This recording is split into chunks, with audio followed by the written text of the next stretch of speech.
जय हिंद साथियों। सीटेट वाले सभी छात्र छात्राओं को हम कहना चाहेंगे यही फिर से कि देखिए आपको सीटीईटी में जो है ना आप एग्ज़ाम देंगे वो भी आपको साइंस से। तो साइंस में आपको इसी वीडियो से आपका सारा का सारा आपको कवर हो जाएगा सिलेबस। तो आप लोग जो है स्किप ना करके अच्छा से आप लोग देखेंगे। चलते हैं अभी आवश्यक जो है वसा के अम्ल के बारे में बात करेंगे। देखिए वसा हमारे शरीर में नहीं बनता है, हम लोग भोजन प्राप्त करके जो है ना वसा को लेते हैं। इसका उदाहरण जो है ना आपको मतलब वसा अम्ल का उदाहरण जो है आपको लिनोलिक जो है अम्ल है, लिनोलिक अम्ल है। अब बात करेंगे इसका कार्य क्या होता है। तो नेत्र गोलक को बना के रखता है, वृक्क को बना के रखता है, अंडाशय को सुरक्षा रखता है और झटकों से भी सुरक्षा दिलाने का काम करता है। अब जो है ना वसा को हमने दो भागों में बांटा, एक असंतृप्त एक संतृप्त। संतृप्त वसा और असंतृप्त वसा या असंतृप्त वसा या संतृप्त वसा ऐसे भी कह सकते हैं। तो असंतृप्त वसा में देखेंगे कि क्या होता है, कमरे के तापमान पर जो है ना द्रव क्या होता है, स्थिर होता है। कमरे के तापमान पर द्रव क्या होता है, स्थिर होता है। द्रव अवस्था में जो अगर वसा पाया गया है तो वो स्थिर रहता है। जबकि मतलब वो कौन सा वसा होनी चाहिए, तो संतृप्त वसा होनी चाहिए। जबकि असंतृप्त वसा होना चाहिए। जबकि संतृप्त वसा जो है ना कमरे के तापमान पर ठोस जो है ना ठोस स्थिर रहता है। हमने क्या बोला फिर से समझिए। असंतृप्त वसा वाले जो असंतृप्त वसा वाला जो भी मान लीजिए वसा होगा वो कमरे के तापमान पर स्थिर कब रहेगा, जब वो द्रव अवस्था में रहेगा तब। और संतृप्त वसा वाला जो संतृप्त वसा वाला जो वसा होगा वो कमरे के तापमान पर वो ठोस अवस्था में रहेगा तो वो स्थिर रहेगा। ये बात बता दिए। देखिए असंतृप्त वसा का अगर कहेगा स्रोत कौन सा है, तो असंतृप्त वसा का स्रोत आपको तेल है वनस्पति वाला। उसके बाद संतृप्त वसा का कहेगा तो संतृप्त वसा का क्या है, खनिज और घी और मक्खन है। इस बात को याद रखेंगे। अच्छा स्वास्थ्य के लिए जो है ना आपको असंतृप्त वसा बहुत ही अच्छा होता है। असंतृप्त वसा क्या होता है, बहुत अच्छा होता है। और घी मक्खन जो है जैसे कि अधिक मात्रा में आप सेवन करेंगे तो हृदय रोग का खतरा बन सकता है, ये भी आपको प्रभाव कर सकती है। चलिए अब बात करेंगे क्या कि वसा के यानी बस अधिक वसा का सेवन कीजिएगा तो आपको नुकसान क्या होगा। अधिक जो है ना, समझिएगा हम क्या बोल रहे हैं। अधिक वसा का आप सेवन कीजिएगा ना तो आपके शरीर में जो है अधिक वसा का सेवन करने से आपके शरीर में क्या क्या नुकसानें हो सकती है, तो आपको दिया हुआ है। कोलेस्ट्रॉल की मात्रा बढ़ जाएगी, उसके बाद मोटापा आपका बढ़ जाएगा। समझें, कोलेस्ट्रॉल की मात्रा क्या हो जाएगी, बढ़ जाएगी। हाँ, और मोटापा बढ़ जाएगा, धमनियों में वसा जमा हो जाएगा, रक्त प्रवाह कम हो जाएगा, हृदय रोग का जोखिम बढ़ जाएगा, हार्ट अटैक जोखिम बढ़ जाएगा और स्ट्रोक का जोखिम भी बढ़ जाएगा। तो हाइपर कोलेस्ट्रोलियम कहा जाता है इसको। मोटापा बढ़ेगा, हृदय रोग बढ़ेगा, ये तो बता ही दिए। कौन कौन, धमनियों में वसा जमा हो जाएगा जब अधिक सेवन कीजिएगा तो, रक्त प्रवाह कम हो जाएगा, हृदय रोग को जोखिम बढ़ जाएगा, हार्ट अटैक की समस्या हो जाएगी और स्ट्रोक जो है ना, स्ट्रोक का जोखिम भी बढ़ जाएगा। अगला बात करते हैं कि देखिए वसा का परीक्षण प्रक्रिया क्या है उसके बारे में बात करेंगे। खाद्य पदार्थ की थोड़ी मात्रा में आप जो है ना क्या करेंगे, कागज में लपेट लीजिएगा ना खाद्य को।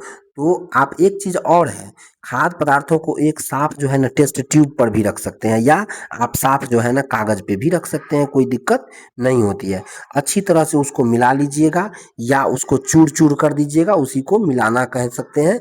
और कुछ समय बाद जो है ना विलायक को अलग करके और वाष्पित होने दीजिएगा तो आपको पता चलेगा चिकना तेल जैसा अवशेष जो दिखाई देगा वही आपको, देखिए ना कागज पर जो है तेल नुमा धब्बा जो दिखाई देगा वही वसा उपस्थित रहता है। अब बात करेंगे, अब टॉपिक चलेंगे हम लोग खनिज पर। ठीक है, तो अब हम लोग खनिज के बारे में विस्तार पूर्वक जानेंगे। हाँ, खनिज लवण के बारे में, वो भी क्या चीज के बारे में, खनिज लवण के बारे में। तो समझिएगा खनिज लवण के बारे में हम क्या बात कर रहे हैं। पहले तो आपसे पूछेगा कि सर खनिज लवण होता क्या है। तो खनिज लवण जो है ना, यहाँ खनिज लवण है ना दिए हुआ, तो हम लोग पहले समझेंगे कि सर खनिज लवण होता क्या है। तो खनिज लवण हमारे शरीर के लिए जो है ना आवश्यक अकार्बनिक पोषक तत्व है, समझे। अकार्बनिक क्या है, पोषक तत्व है खनिज लवण। अकार्बनिक पोषक तत्व होता है जो क्या करता है पता है, शरीर जो है ना इन्हें स्वयं प्राप्त नहीं करता है, समझे। ये जो है भोजन और पानी से खनिज लवण प्राप्त किया जाता है। खनिज लवण भी आपको मेरे शरीर जैसे है, तो मेरा शरीर जो है ना खनिज लवण को निर्माण नहीं करती है, ये आपको भोजन और पानी से प्राप्त होता है। तो कह रहा है धातु अधातु और उनके लवण खनिज लवण कहलाते हैं। एकदम सही है। हमारे शरीर में खनिज लवण लगभग 4% यानी कि बनाते हैं, समझे। 4% क्या होते हैं, बनाते हैं। लेकिन स्वयं पर्याप्त मात्रा में कहिएगा मेरा शरीर अगर बनाएगा खनिज, ऐसा नहीं है। पर्याप्त मात्रा में खनिज को प्राप्त करने के लिए आपको भोजन और पानी का सेवन करना पड़ेगा। तो अभी हम खनिज के बारे में पढ़ रहे थे। खनिज के अब प्रकार पढ़ेंगे। खनिज का प्रकार 2 प्रकार का होता है खनिज। एक होता है बृहद पोषक तत्व वाले खनिज, दूसरा होता है सूक्ष्म जो है खनिज, सूक्ष्म पोषक खनिज। एक हो गया आपको बृहद पोषक खनिज, एक हो गया सूक्ष्म पोषक खनिज। अब बात करेंगे क्या कि सर देखिए ये जो है ना बृहद पोषक खनिज के अंतर्गत जो आता है वो कैल्शियम, फास्फोरस, पोटासियम, गंधक, सोडियम, क्लोरीन और मैग्नीशियम आता है। जबकि जबकि वही बात करेंगे तो आयोडीन, उसके बाद लोहा, कोबाल्ट, फ्लोरीन, मोलिब्डेनम और जो है सेलेनियम सेलेनियम ये सब जो है ना आपको मूल रूप से कम मात्रा में पाई जाती है। तो इस सब को आपको किस में रखा गया है, तो सूक्ष्म पोषक में रखा गया है। देखिए कैल्शियम जो है ना हड्डियों और दांतों को मजबूत रखता है। हाँ, हड्डियों और दांतों को मजबूत रखने का काम करता है। लेकिन कैल्शियम पाया कहाँ जाता है, दूध, दही और हरी सब्जी में पाया जाता है।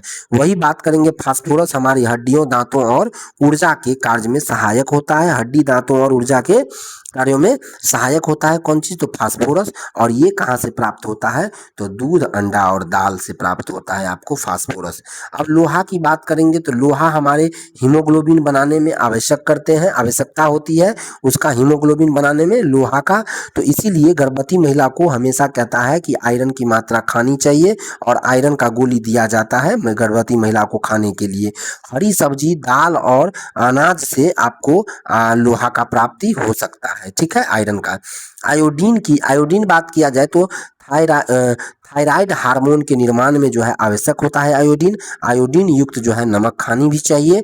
उसके बाद सोडियम की बात करेंगे तो वो शरीर के जो है ना जल संतुलन और जो है तंत्रिका नामक जो है कार्य को ये जो है ना बना करके ये तंत्रिका कार्य को जो है बना करके रखती है कौन चीज, सोडियम। और ये सोडियम कहाँ से प्राप्त किया जा सकता है, तो नमक से प्राप्त किया जा सकता है। चलिए पोटासियम के बारे में भाई बता देते हैं। भाई पोटासियम क्या है, तो पोटासियम आपको जो है ना बता दें, पोटासियम जो है ना क्या करता है, मांसपेशियों और तंत्रिकाओं के कार्य में सहायक होते हैं। अब आपको बता दें मैग्नीशियम के बारे में। मैग्नीशियम क्या करता है, तो मैग्नीशियम हमारे मांसपेशियों और कई एंजाइमों के जो है ना कार्यों में सहायक होते हैं। और ये मैग्नीशियम हमको मेवे और साबुत अनाज से प्राप्त होता है, समझें। तो इस चीज को आप लोग समझ गए होंगे। अब आगे की बात करेंगे तो अब जो है ना खनिज का स्रोत को पढ़ेंगे। किसके बारे में पढ़ेंगे, तो खनिज के स्रोत को पढ़ेंगे। अब देखिए खनिज का स्रोत क्या कह रहा है इसके बारे में जानिए। अब खनिज का स्रोत ये कह रहा है कि देखिए खनिज जो है ना प्राप्त कहाँ से किया जाता है, दूध से, अंडा से, मांस से, जो कि अभी हम बता चुके हैं, फल से, सब्जी से, नमक से इत्यादि से आपको जो है ना। अब लोहा के कार्य, लोहा जो है ना, लोहा के बारे में बात कर रहे हैं। क्या कह रहा है कि लोहा, उसका कार्य के बारे में बताया गया है कि हीमोग्लोबिन प्रोटीन के निर्माण में सहायक। हीमोग्लोबिन रक्त में लाल रंग का श्वसनीय वर्णक है। और मुख्य स्रोत जो होता है यकृत, वृक्क और अंडा, उसके बाद जो है अमरूद और बाजरा, पालक, इस सब से जो है आपको क्या मिलता है, तो लोहे की प्राप्ति होती है, समझें। लड़कियों में आवश्यक आवश्यक मात्रा में 35 mg लोहे की आवश्यकता होती है और लड़कों में 25 mg लोहे की आवश्यकता होती है। ठीक है, इस बात को ध्यान में रखेंगे। आपको हम बता दें कि आयरन किस किस से प्राप्त किया जा सकता है, तो यकृत जो है ना आयरन का अच्छा स्रोत है। अंडा आयरन का सहित कई पोषक तत्व है, अमरूद भी है, पालक भी है, हरी सब्जी, पत्तेदार सब्जियां सब जो है ना आपको ये पाई जाती है, इसमें आपको लोहा। चलिए, और जो है आपको बता दें हरी मिर्च में भी लोहा पाई जाती है। अगला बात क्या है कि कारण मासिक चक्र के दौरान, यानी कि कह रहा है कि मासिक चक्र के दौरान जो है लड़कियों में अधिक जो है रक्त की हानि होती है, इसलिए उसको जो है क्या होता है आयरन की मात्रा अधिक होनी चाहिए, आयरन की सेवन अधिक करनी चाहिए उसको जो है। अब लोहे की कमी की बात करेंगे तो लोहे की कमी से क्या होता है, रक्त अल्पता रोग होती है।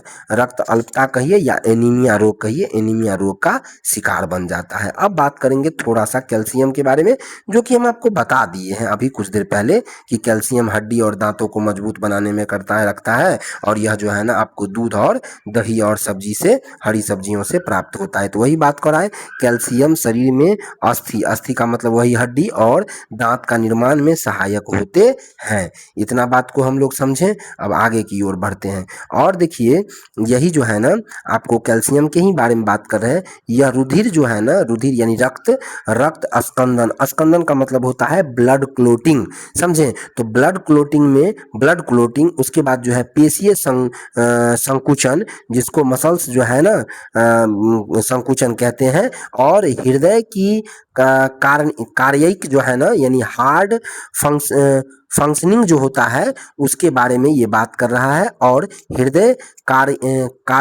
कार्यकी जो है ना के लिए आवश्यक होती है, कार्यकी के बारे में, यानी कि ये आपको कैल्शियम आवश्यक होती है। अगला बात करेंगे, देखिए आवश्यक लवण की बात करेंगे। किसकी अब बात करेंगे, आवश्यक लवण की। अब थोड़ा सा हम लोग लवण पर चर्चा कर लेते हैं, ठीक है।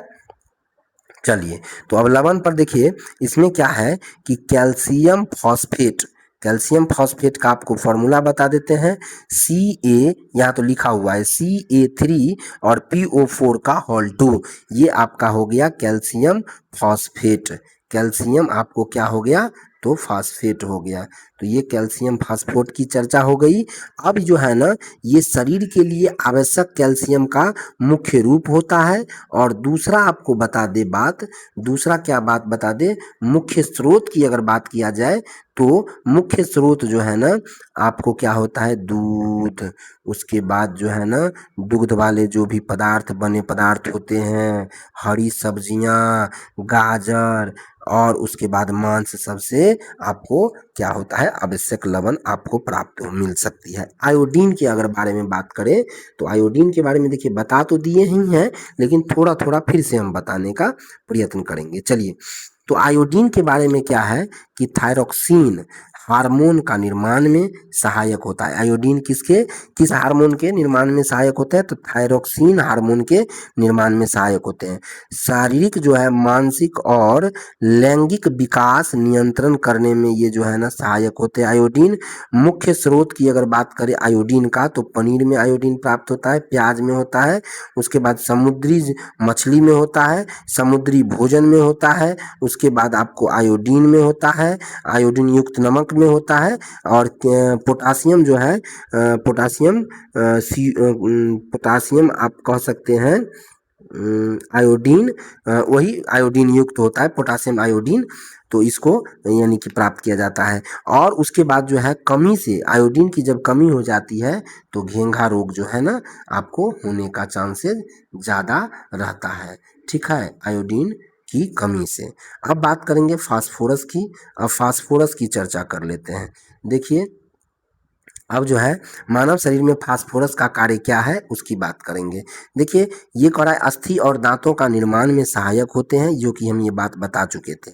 उसके बाद जो है ना आपको फास्फोलिपिड, फास्फोलिपिड न्यूक्लिक एसिड यानी फास्फोलिपिड न्यूक्लिक एसिड डीएनए और आरएनए में क्या करता है और एटीपी का मुख्य घटक होता है कौन? फास्फोरस। मुख्य स्रोत अगर देखा जाए फास्फोरस का तो दूध, हरी पत्ती, दूध, हरी पत्तेदार सब्जियां, दूध, हरी पत्तेदार सब्जियां, दूध, हरी पत्तेदार सब्जियां, अनाज, अंडा, ये सब आपको मुख्य रूप से स्रोत में पाई जाती है। यानी इससे हम फास्फोरस प्राप्त कर सकते हैं, इस सभी से, दूध से, हरी पत्तेदार सब्जियों से, अनाज से, उसके बाद अंडा से। अब कमी जब फास्फोरस का हो जाएगा तब क्या होगा? तो वृद्धि रुक जाना होता है, उसके बाद उपापचय रुक जाएगा, उसके बाद जो है टिटेनी और रिकेटस ये दोनों रोग हो सकता है, समझे? चलिए, अब आपको बता दें कुछ अपनी एक्स्ट्रा बातों कि एटीपी का हिस्सा है ये आपको फास्फोरस, इसलिए शरीर में ऊर्जा के भंडार और जो है उपयोग में महत्वपूर्ण भूमिका निभाती है। डीएनए और आरएनए के निर्माण में ये अवश्य रूप से महत्वपूर्ण भूमिका ये फास्फोरस निभाती है। उसके बाद आपको और बता दें कि अम्ल क्षार संतुलन बनाने के लिए भी यह एकदम महत्वपूर्ण भूमिका फास्फोरस निभाती है। दूध, उसके बाद दूध से उत्पादन अंडा, मछली, दूध से उत्पादन वाली जो भी वस्तुएं होगी वो अंडा, मछली, मांस, दालें, मेवा और साबुत अनाज से जो है ना फास्फोरस प्राप्त की जाती है। अब बात करेंगे क्या चीज़ से? तो सोडियम से। सोडियम के बारे में बात करेंगे तो सोडियम का सेवन से देखिए क्या होता है। इसका बाह्य और आंतरिक आंतरिक जो है ना कोशिका तरल का मुख्य घनायन होता है और उसके बाद क्या होता है आपको NaCl जो सोडियम क्लोराइड नमक होती है उससे आपको सोडियम प्राप्त होती है। ग्लूकोज अवशेषों, तंत्रिका, पेशियों और विद्युत रसायन आवेग संचालन में भी ये सोडियम क्या करती है? सहायक बनती है। और शरीर में सबसे बड़ा ये सोडियम का क्या होता है? तो शरीर में परासरण दाब नियंत्रण करने की काम करती है। सोडियम क्या करती है? सोडियम शरीर में परासरण दाब नियंत्रण करती है। दूसरे भाषा में हम इसको कह सकते हैं, क्या कह सकते हैं? तो इसको हम कह सकते हैं क्या कि जल संतुलन बनाने में भी ये मुख्य भूमिका निभाती है। परासरण जो है ना, परासरण दाब जो होती है वो बाहरी पानी का जो है ना सही संतुलन बनाने का काम करता है। ठीक है, अगला बात करते हैं। अगला क्या है? तो अब अगला आप बात करेंगे, अगला कह रहा है कि मुख्य स्रोत, यानी कि ये सोडियम का ही मुख्य स्रोत है। तो सोडियम का मुख्य स्रोत बता ही दिए थे, नमक से, मछली से, मांस से, अंडा से, दूध से प्राप्त कर सकते हैं। लेकिन सोडियम की कमी हो जाएगी तो मानसिक तनाव बढ़ जाएगा, उसके बाद जो है असामान्य जो है पेशी संकुचन हो जाएगी, ये सब आपको दिखने को मिलेगा। पोटासियम की बात अगर किया जाए तो पोटासियम में अगर बात किया जाए तो बाह्य और जो है अंतःकोशिकीय तरल का मुख्य यानी क्या हो जाता है? धनायन हो जाती है। दूसरी बात, पोटासियम क्लोराइड के रूप में क्या होता है? पाया जाता है। क्या चीज़ भाई? पोटासियम के बारे में हम बात कर रहे हैं, हम अपनी सरल भाषा में। पोटासियम का कार्य क्या क्या होता है शरीर में ये बता दे रहे हैं आपको अपनी भाषा में। देखिए, पोटासियम क्या करता है हमारे शरीर में? हृदय की सामान्य धड़कन बनाए रखने में सहायक होते हैं, एक। ठीक, दूसरा बता दे आपको मांसपेशियों को संकुचन और कार्य में मदद करती है, तो दो।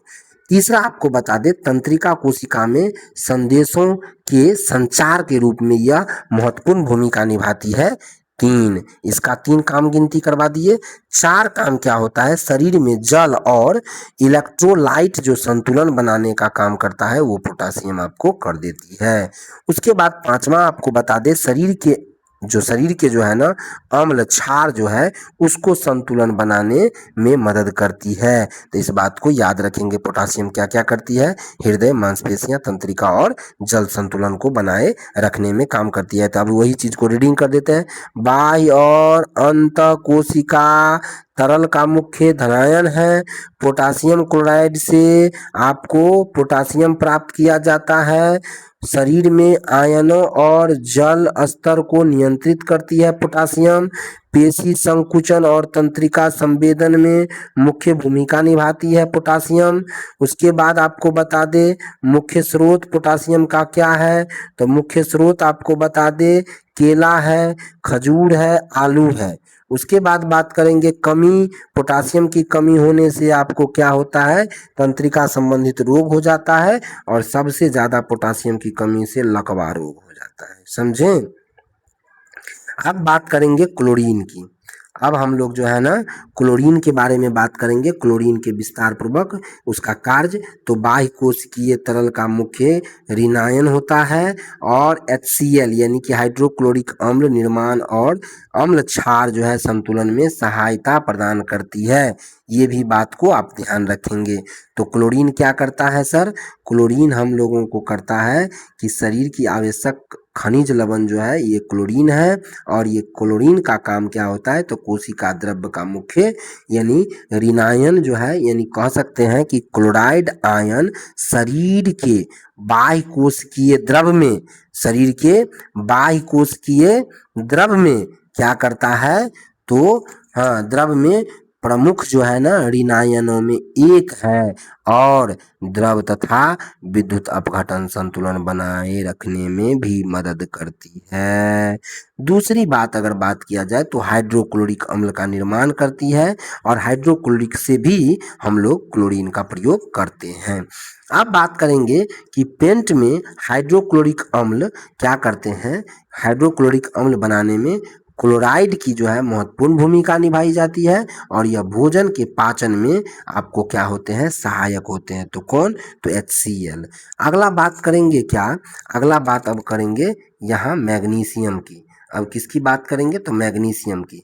मैग्नीशियम के बारे में हम लोग बात करेंगे कि कार्य क्या है, कमी क्या होता है, इसके बारे में बात करते हैं। देखिए मैग्नीशियम जो है ना, मैग्नीशियम एंजाइम सक्रिय करता है, मैग्नीशियम एंजाइम को क्या करता है, सक्रिय कर देता है।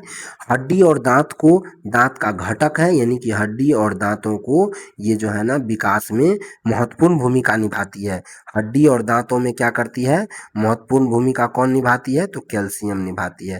तंत्रिका तंत्र में जो है ना सामान्य कार्य में सहायक के रूप धारण करती है मैग्नीशियम। ये सब भी बात को आप ध्यान रखेंगे। अब बात करती है कि मैग्नीशियम की कमी हो जाएगा तो क्या होगा, तो ब्याक्षोभ, ब्याक्षोभ जो है ना, ब्याक्षोभ होने की प्रॉब्लम हो जाती है, ब्याक्षोभ होने की प्रॉब्लम हो जाती है।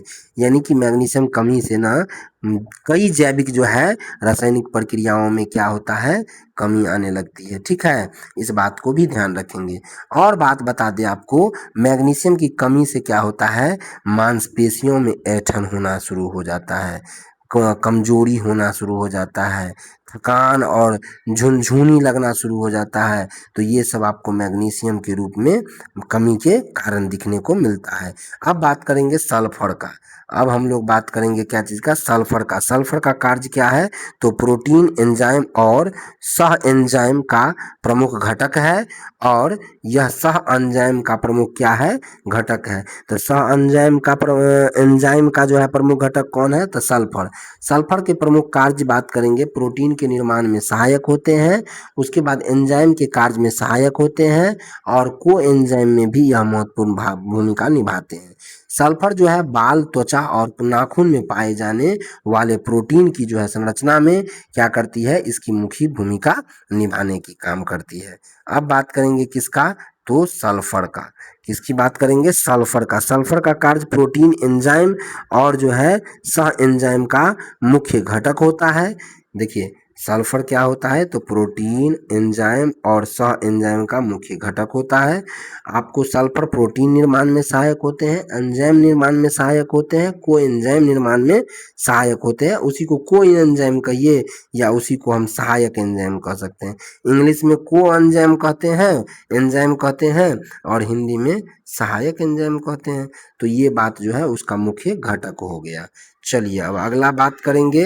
अगला बात है कोबाल्ट। कोबाल्ट का कार्य जो है ना, विटामिन B12 जो है, विटामिन B12 का मुख्य घटक होता है कोबाल्ट। उसके बाद क्या है, इसके कमी से जो है ना प्रांसीय रक्त अल्पता जो है ना दिखने को मिलती है। अब बात करेंगे फ्लोरीन का। फ्लोरीन क्या करती है, दांत की इनामेल जो है, इनामेल और दंत क्षय जो उसको रोकने में फ्लोरीन आपको महत्वपूर्ण भूमिका निभाती है। अगला बात करेंगे कि स्रोत, ये जो फ्लोरीन का स्रोत जो है सो देख लीजिए दूध और पानी और जल में ये आपको मिलता है। अब अगला बात करेंगे कि अत्यंत सेवन करने यानी कि अधिक सेवन करने से क्या होता है, अधिक सेवन करने से हानिकारक जो है फ्लोरोसिस, हानिकारक फ्लोरोसिस जो है, हानिकारक फ्लोरोसिस वो क्या करती है, आपको महत्वपूर्ण भूमिका निभाती है। अब बात करेंगे रुक्षांश की। अब बात किसकी करेंगे, तो रुक्षांश की, ठीक है। अब चलिए रुक्षांश के बारे में हम लोग बात कर लेते हैं, ठीक है। तो चलते हैं हम लोग रुक्षांश के बारे में बात करते हैं। चलिए अब देखिए रुक्षांश के बारे में हम लोग बात करेंगे, रुक्षांश क्या है, ठीक है।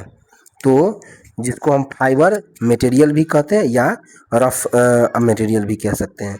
रेशेदार पदार्थ जो भोजन में पाया जाता है, उसके बाद इसका कार्य जो है ना पाचन तंत्र की बेहतर और कब्ज रोकना, ये सब काम आपको क्या है, रुक्षांश का काम है।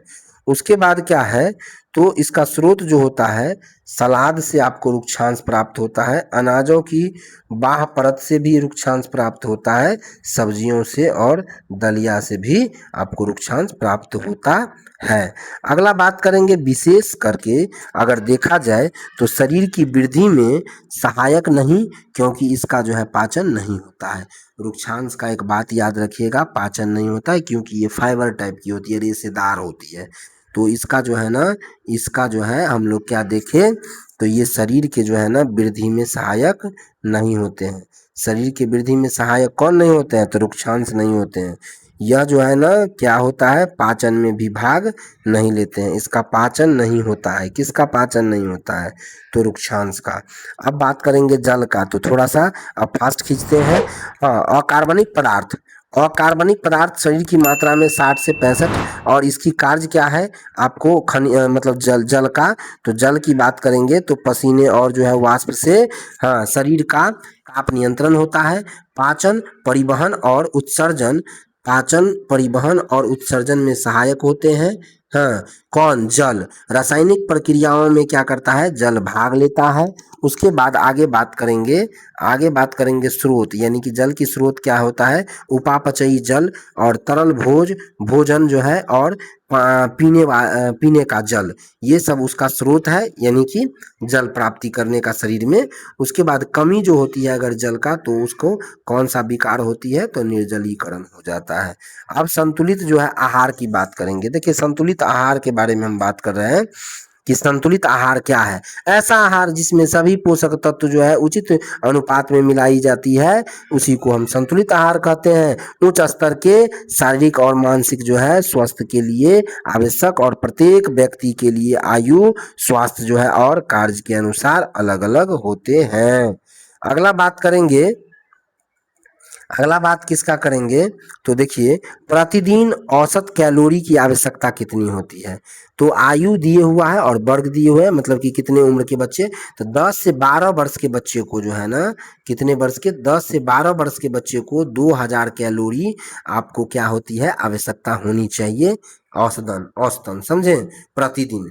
प्रतिदिन क्या होनी चाहिए, प्रतिदिन, तो सर प्रतिदिन जो है ना आहार, यानी कि संतुलित आहार आपको 2000 कैलोरी होनी चाहिए।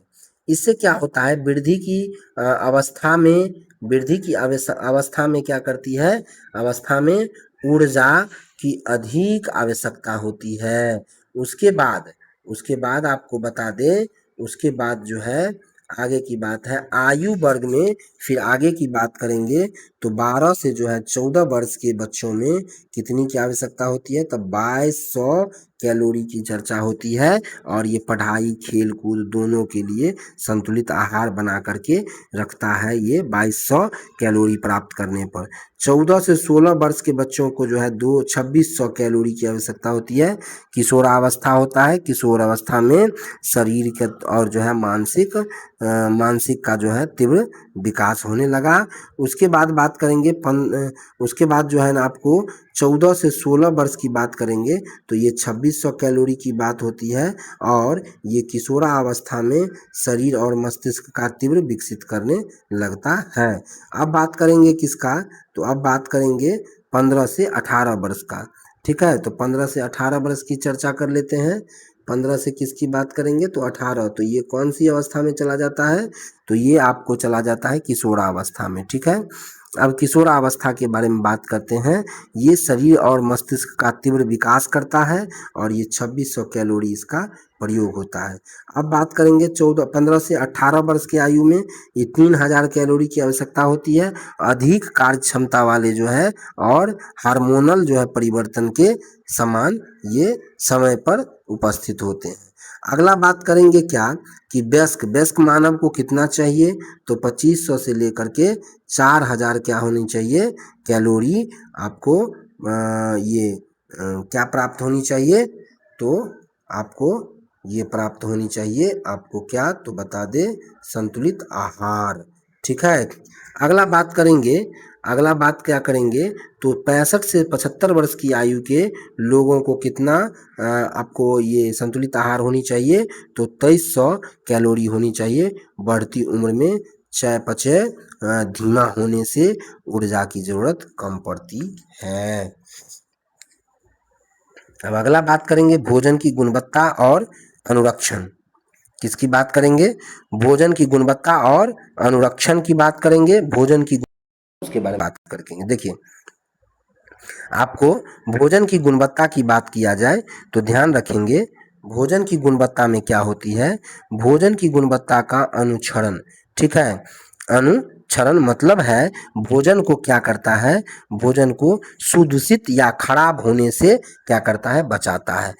की गुणवत्ता है आपको मूल रूप से क्या चीज, तो याद रखेंगे कार्बोहाइड्रेट, प्रोटीन, वसा और उसके बाद जो है विटामिन, खनिज, लवण, ये सब आपको मुख्य रूप से हैं। अब इसके बाद यहाँ से अगला वीडियो बना के लेके आएंगे, तब तक यहीं पर हम एंड कर रहे हैं।